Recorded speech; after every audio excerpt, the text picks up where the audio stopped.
Good afternoon, good evening. Welcome to Dear Anybody, a collection of letters written by my late father, Jimmy Hodge. I'm his son, Kevin, and I took it upon myself to read one of these letters each day in 2025 as a bit of a tribute to him.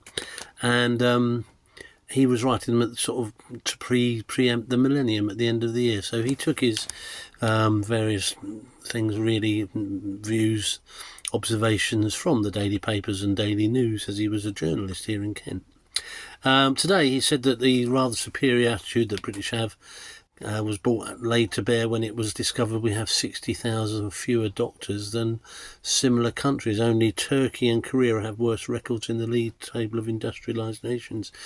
And guess what? Junior doctors are likely to be striking and balloting to see whether they strike. And that's an interesting thing, isn't it? Because 26 years later, they're no longer called junior doctors. Forget what they're called now. A more flattering name, I think. But they are now striking again, having had a fairly hefty pay rise, better than the average. And they're now going to be balloting to strike again, which is a bit scary if you're someone like me, currently undergoing NHS treatment. Possibility of the Balkans War coming to an end is sort of looking more likely. NATO forces are just waiting to see if folks do withdraw from Kosovo. So the air bombardments have reduced. Street crime is on the increase, apparently, because police are holding back in searching people, mainly black people. And Metropolitan Police were just getting scared to do that for fear of being labelled a racist. And I don't think a lot's changed in 26 years, sadly. It's still the case. Stop and search, I think it was called. It's probably stopped now. I don't think they do as much as that. Strange statistics, Dad said today. A report out today shows that 90% of people live in fear of crime. And Dad was saying, well, who are the other 10% who don't then? Is that the people who are doing the crime, you know? So that sounds a bit strange, doesn't it? Can't help admiring the skill of surgeons. I mean, going back to the old NHS and needing more money, you then, a man who lost 8 fingers in an industrial accident had them all sewn back on in the first operation of its kind in Britain, apparently. It took 18 hours to complete. 2 lots of surgeons and teams to do it. Hattrey's Fishwick's hands. Hattrey's, yeah, it's a funny word. Hattrey Fishwick's hands. Hope you're still doing well, Hattrey, with all your fingers. Let us know.